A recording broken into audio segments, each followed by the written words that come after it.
phải cho phép bạn mùi lại này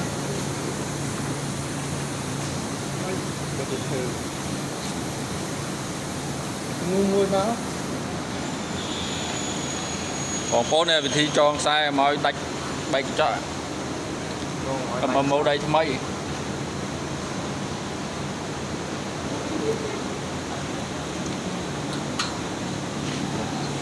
ăn tớ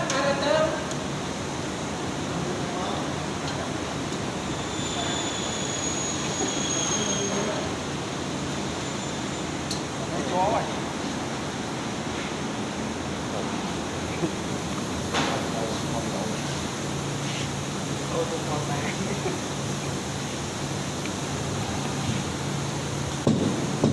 là đang trộp không là trộp bạch xe anh bạch chợ một quan một phèn trong con vậy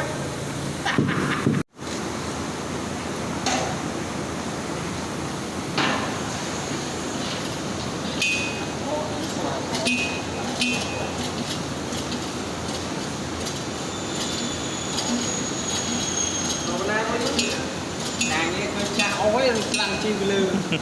trắng à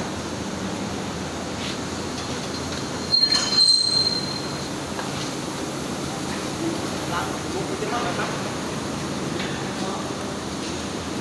này lăn đó đây đặt nó phải cắn đặt cái đó cái chân luôn ở đây ta ăn đâu để chén thì cho ăn không này